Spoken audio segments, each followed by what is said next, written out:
Ma'am, the bride has explicitly flagged your name for the service entrance.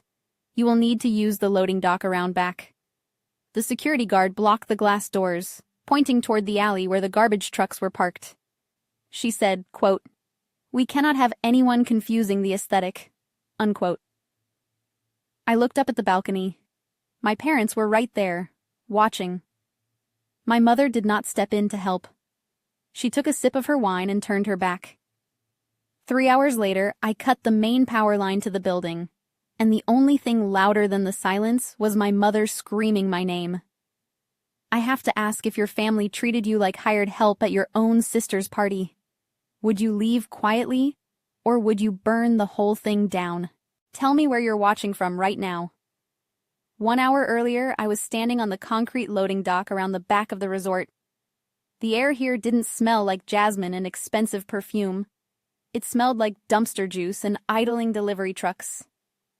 I checked my watch. 6 p.m., right on schedule. I pushed through the heavy steel service doors and stepped into the kitchen.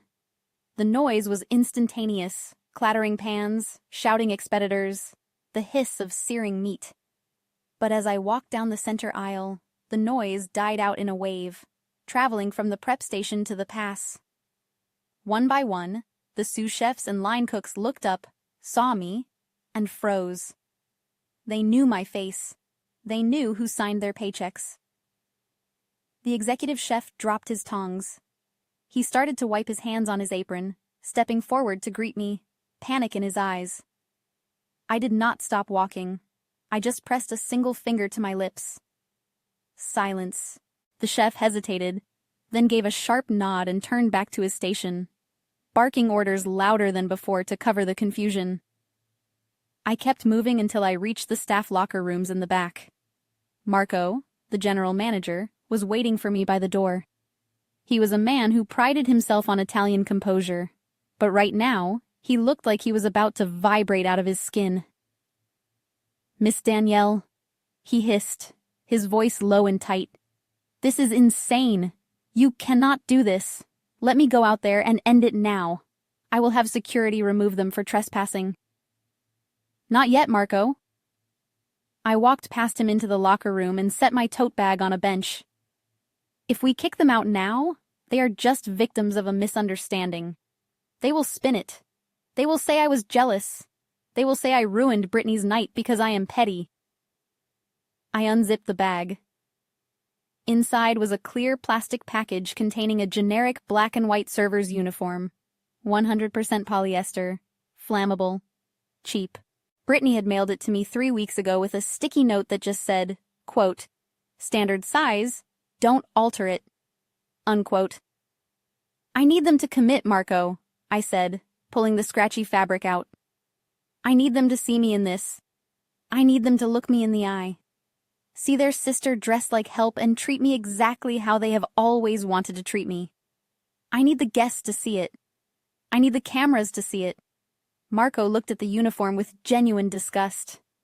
"You acquired the distressed debt on this property for $12 million. You saved this resort from bankruptcy. You are not a waiter." "Tonight, I am." I stepped behind the partition. I stripped off my blazer and my silk blouse. I pulled on the stiff black trousers that were 2 inches too short and the white button-down that was too tight in the shoulders. I buttoned the vest. It smelled like industrial starch and humiliation. I stepped out and looked in the cracked mirror above the sinks. I did not look like a successful distressed debt specialist who had spent the last decade acquiring high-risk assets across the state. I looked like a spare part. I looked exactly how my family had always seen me. I turned to Marco. He was holding a plastic name tag. It did not even have my name on it. It just said, quote, "Staff," unquote. "Pin it on," I said. He hesitated, his hands shaking slightly, but he did it. "Protocol B is ready on your signal," he said softly. "Good." I straightened the cheap vest. I wasn't dressing for a party. I was dressing for an execution. "Let's go serve some champagne." I slipped into the ballroom through the service corridor. A tray of lukewarm champagne flutes balanced on my hand. The room was breathtaking. Elevated ceilings, crystal chandeliers, floral arrangements that probably cost more than my first car. But all I saw was the hierarchy. Brittany was in the center of the room, holding court in a custom Vera Wang gown, laughing with her bridesmaids. My parents were beside her, beaming with pride. They looked like the perfect family, the successful daughter, the doting parents, and somewhere in the background, invisible but necessary, was me. I moved along the perimeter, offering drinks to guests who didn't even look at my face. "Champ?" I asked quietly. Most just took a glass without a word. One woman handed me her empty napkin without breaking her conversation. I watched Brittany accept a hug from Lucas, her fiancé. He looked nervous, his eyes darting around the room as if searching for an exit. But Brittany was radiant. She was exactly where she had always wanted to be, the center of attention, funded by everyone but herself. My mind drifted back to the allowance conversation we had 3 years ago. I had just lost my job at the firm, and I was staring down an eviction notice. I had swallowed my pride and asked my parents for a small loan, just enough to cover rent for 2 months while I got back on my feet. "We can't just hand you money, Danielle," my father had said, not looking up from his newspaper. "It sets a bad precedent. You need to learn resilience." 2 weeks later, I found out they were giving Brittany a $5,000 monthly networking allowance so she could afford to live in the city and build connections. $5,000 every single month for 3 years.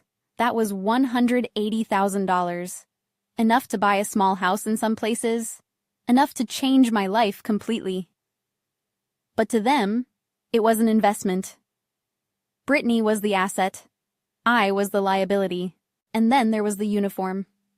3 weeks ago, when Brittany had finalized the guest list, she called me not to invite me, but to give instructions. Quote, "We are doing a black tie aesthetic," she said, her voice breezy. "And honestly, Danielle, you don't really have the wardrobe to stand next to Catherine. She is intimidatingly chic. I just think it would be better if you blended in, like support staff. It takes the pressure off you." Unquote. She made it sound like a favor, like she was protecting me from the embarrassment of my own closet, but I knew what it was. It was a razor. Why did I say yes? Why did I take the uniform? Why didn't I scream or throw the phone? Because when you are raised in a system where your value is constantly negotiated down to zero, compliance feels like survival. You learn to make yourself smaller to avoid the friction. You learn that keeping the peace means accepting the war being waged against your dignity. I didn't say yes because I was weak. I said yes because after 32 years, being treated as a utility felt safer than being treated as a disappointment. The uniform wasn't a costume. It was how they had always seen me, a prop in their production. But tonight, the prop was going off script. I watched Brittany spot me across the room.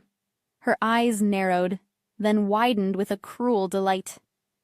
She said something to her bridesmaids, and they all turned to look. Then she waved me over. Not a wave, hello. A summons. A snap of the fingers. I took a breath, adjusted the tray, and walked toward her. The trap was set. Now I just had to let her spring it. "Staff?"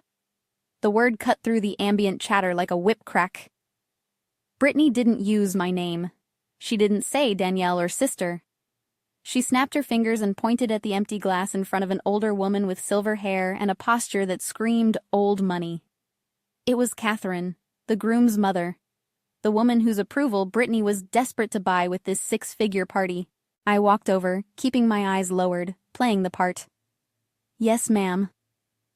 Brittany leaned in close, her voice a hiss of aggressive perfume and malice. Quote, "Don't embarrass me, Danielle. Catherine needs a refill, and don't give her the house pour. Go back to the reserve case and get the 2012 vintage. It is in the green crate." She grabbed my wrist, her nails digging into my skin. "And try not to shake. You look nervous. It makes you look incompetent." Unquote. I looked at her hand on my arm. A year ago, that touch would have made me cry. I would have begged her to stop being so mean. I would have asked what I did wrong. But tonight, I just looked at her manicured nails and calculated the liability. The 2012 vintage, I repeated, my voice flat. Consider it done. Good. She released me and turned back to her bridesmaids with a bright fake laugh, instantly switching masks. Quote, "The help these days," she joked loud enough for Catherine to hear. "You have to walk them through everything." Unquote. I turned to head back to the service bar, but my path was blocked by my mother. Patricia was standing near the shrimp tower, holding a glass of Chardonnay. She looked me up and down, taking in the ill-fitting trousers, the polyester vest, the plastic name tag. I expected her to look ashamed. I expected a flicker of guilt for letting her oldest daughter be treated like an indentured servant. Instead, she smiled. It was a soft, genuine smile, the kind she usually saved for Brittany. Quote, "You know," she whispered, leaning in as if sharing a secret, "you look so much tidier this way, Danielle. The uniform suits you. It gives you structure. You finally fit in." Unquote. The air left my lungs. There it was. The truth I had been denying for decades. They didn't hate me because I was messy or uncoordinated or unsuccessful. They hated me because I had autonomy. They preferred me as a servant because a servant has a function. A servant serves them. In this cheap polyester vest, I wasn't a disappointment anymore. I was useful. "I am glad you approve, Mother," I said. Quote, "Just keep the glasses full," she said, patting my shoulder. "And stay out of the photos." Unquote. I walked away. I didn't go to the reserve case. I didn't go to get the 2012 vintage. I walked straight through the swinging doors into the kitchen, past the line cooks, past the confused waiters, and into the general manager's office. I closed the door and locked it. The sounds of the party muffled into a dull thrum. I pulled out my phone. I didn't have to look up the number. It was already dialed. "Marco," I said into the receiver. "Initiate Protocol B. Cut the music. We are done serving." The door to the general manager's office clicked shut, sealing out the noise of the party. The silence was instant and heavy, like the drop in pressure before a storm. Marco stood by the desk, his hand hovering over the master control panel. He looked at me, waiting. I didn't say a word. I reached up and unpinned the plastic name tag from my vest. Staff. I tossed it onto the mahogany desk. It clattered against the glass surface, a cheap sound in an expensive room. "You look," Marco struggled for the word, "calm." I am calm, Marco. Rage is messy. Litigation is precise. I walked around the desk and woke up the main monitor. I didn't have to search for the file. It was already open. The operating agreement for the Gilded Oak Resort. I scrolled past the venue fees, past the catering riders, past the noise ordinances, until I found it. Clause 14, subsection C, Code of Conduct and Liability. "Do you remember when I acquired the debt portfolio for this property?" I asked, my eyes scanning the legal text I had written myself 3 months ago. Marco answered immediately. "The previous ownership group defaulted on their bridge loan. You bought the note for 60 cents on the dollar." "Correct. And do you remember what I told you about my management style?" "You said you do not tolerate liabilities." "Exactly." I tapped the screen. Brittany didn't just rent a ballroom, Marco. She signed a commercial contract.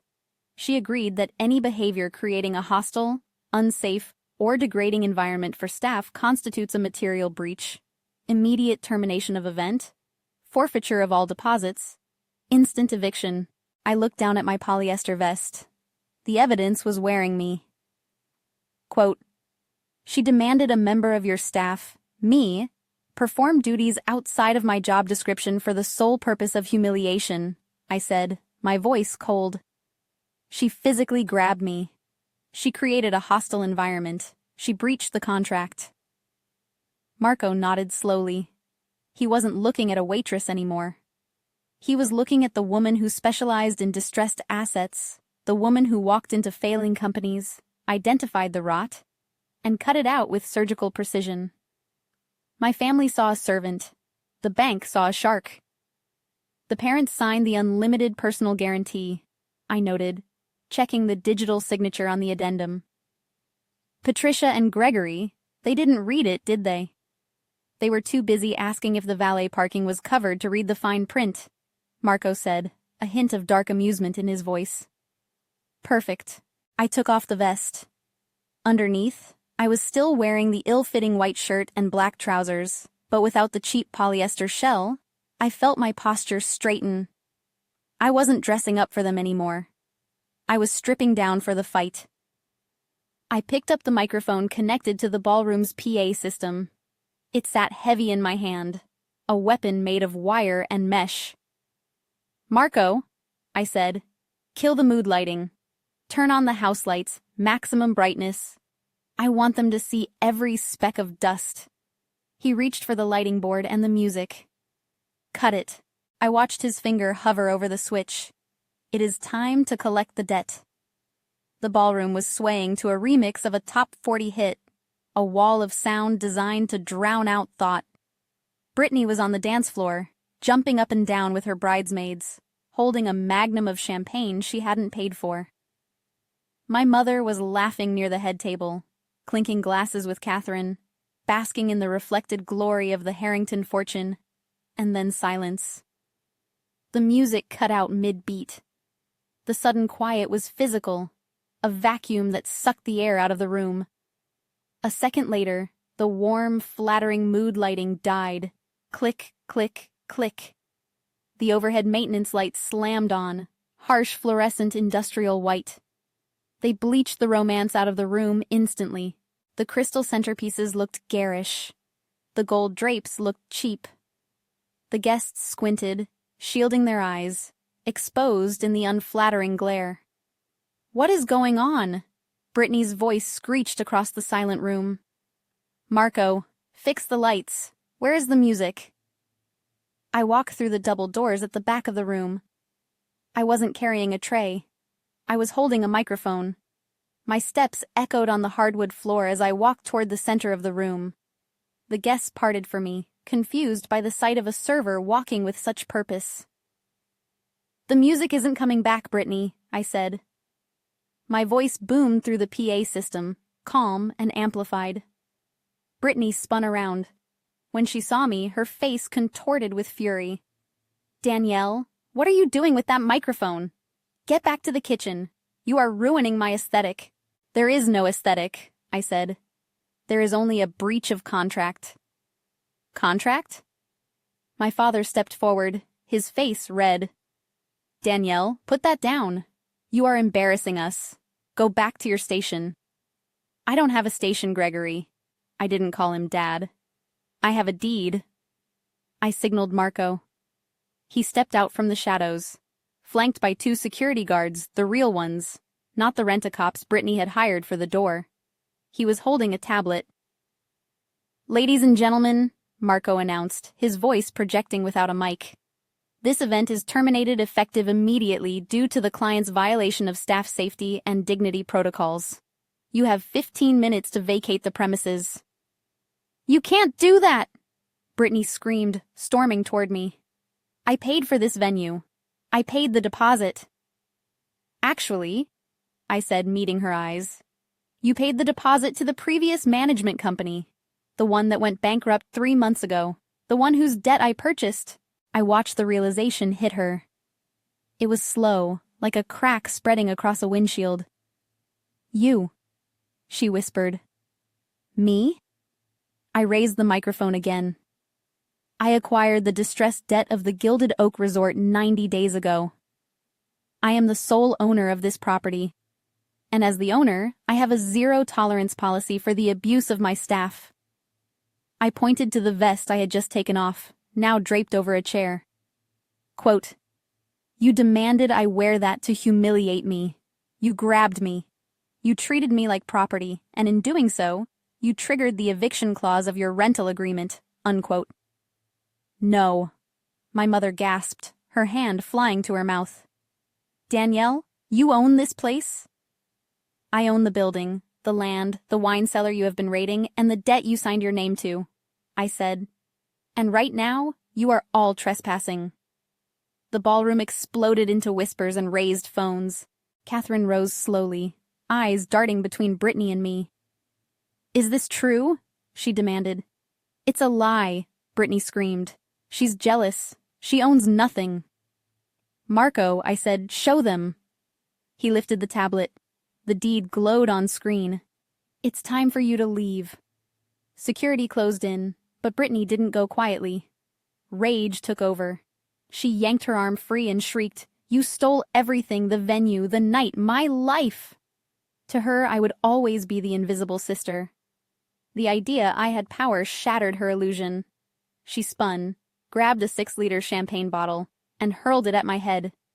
She missed. Crash. The bottle obliterated the hotel's prized Chahu Lee sculpture, $200,000 of glass raining down across marble. Silence swallowed the room, and then the truth landed, harder than the bottle. My parents had signed Marco's booking agreement months earlier without reading it, complete with an unlimited personal guarantee. I walked through the smashed glass. Quote, That was valued at $215,000, I said. Insurance won't cover intentional destruction, unquote. I tapped the contract. Gregory, you are personally liable. The police arrived minutes later. Brittany was cuffed and dragged away, screaming that I ruined her life. My mother begged. Quote, She's your sister, unquote. No, I said. She's a liability. I held up my phone. Quote, $200,000 for the sculpture, $15,000 for the floor, $50,000 for cancellation, all out of pocket, unquote. My father sagged. Quote, We mortgaged the house for the deposit. We have nothing left, unquote. I know, I replied. You have $220,000 in equity. I already bought the debt. The lien is filed Monday. I am taking the house. There was nothing left to say. I walked past frozen guests and shattered glass through the doors opened by the doorman. Good night, Miss Danielle, he said. Good night, Thomas. I drove away and left them with the bill and the reality that status doesn't cancel consequences. They wanted me as a servant. I served them justice.